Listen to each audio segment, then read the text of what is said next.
ಬೆಂಗಳೂರಿನ ಚಾಮರಾಜಪೇಟೆಯಲ್ಲಿ 3 ಹಸುಗಳ ಕೆಚ್ಚಲು ಕೊಯ್ದ ದುಷ್ಕರ್ಮಿಗಳ ವಿರುದ್ಧ ಸೂಕ್ತ ಕ್ರಮ ಕೈಗೊಳ್ಳುವಂತೆ ಆಗ್ರಹಿಸಿ ಜಿಲ್ಲಾ ಬಿಜೆಪಿ ರೈತ ಮೋರ್ಚಾ ಹಾಗೂ ಹಿಂದೂಪರ ಸಂಘಟನೆ ಸಿರಸಿ ಸಹಾಯಕ ಆಯುಕ್ತರ ಕಚೇರಿ ಎದುರು ಪ್ರತಿಭಟನೆ ನಡೆಸಿ ಮನವಿಯನ್ನು ಸಲ್ಲಿಸಿದರು. ಈ ವೇಳೆ ಶಿರಸಿಯ ಬಿಜೆಪಿ ಗ್ರಾಮೀಣ ಘಟಕದ ಅಧ್ಯಕ್ಷೆ ಉಷಾ ಹೆಗಡೆ ಮನವಿ ವಾಚಿಸಿ ತಪ್ಪಿತಸ್ಥರ ವಿರುದ್ಧ ಸೂಕ್ತ ಕ್ರಮ ಕೈಗೊಳ್ಳುವಂತೆ ಆಗ್ರಹಿಸಿದರು. ವಿಷಯ: ರಾಜ್ಯದ ಚಾಮರಾಜಪೇಟೆಯಲ್ಲಿ 3 ಹಸುಗಳ ಕೆಚ್ಚಲು ಕೊಯ್ದವರ ಮೇಲೆ ಕಠಿಣ ಕ್ರಮ ಕೈಗೊಳ್ಳುವ ಕುರಿತು ಮಾನ್ಯರೇ, ರಾಜ್ಯ ಕಾಂಗ್ರೆಸ್ ಸರ್ಕಾರದ ರೈತ ವಿರೋಧ ನೀತಿಯನ್ನು ರೈತ ಮೋರ್ಚಾ ಉಗ್ರವಾಗಿ ಖಂಡಿಸುತ್ತದೆ. ಭಾರತೀಯ ಸಂಸ್ಕೃತಿಯಲ್ಲಿ ಗೋವು ಆಧಾರಿತ ಕೃಷಿ ಒಂದು ಬಹುಮುಖ್ಯವಾದ ವಿಚಾರ. ಗೋವುಗಳಿಗೆ ಮತ್ತು ಮನುಷ್ಯರಿಗೆ ಮತ್ತು ಪ್ರಕೃತಿಗೆ ಅವಿನಾಭಾವ ಸಂಬಂಧ. ಭಾರತೀಯ ಪರಂಪರೆಯಲ್ಲಿ ಗೋಮಾತೆಗೆ ತನ್ನದೇ ಆದ ಸ್ಥಾನವಿದೆ.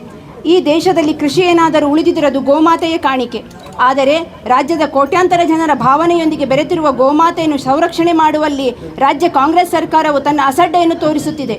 ಕರ್ನಾಟಕ ರಾಜ್ಯದಲ್ಲಿ ಭಾರತೀಯ ಜನತಾ ಪಕ್ಷ ಆಡಳಿತ ನಡೆಸುತ್ತಿದ್ದ ಸಂದರ್ಭದಲ್ಲಿ ರಾಜ್ಯಾದ್ಯಂತ ಒಟ್ಟು 15 ಜಿಲ್ಲೆಗಳಲ್ಲಿ ಗೋಶಾಲೆಗಳನ್ನು ಪ್ರಾರಂಭಿಸಿದೆ.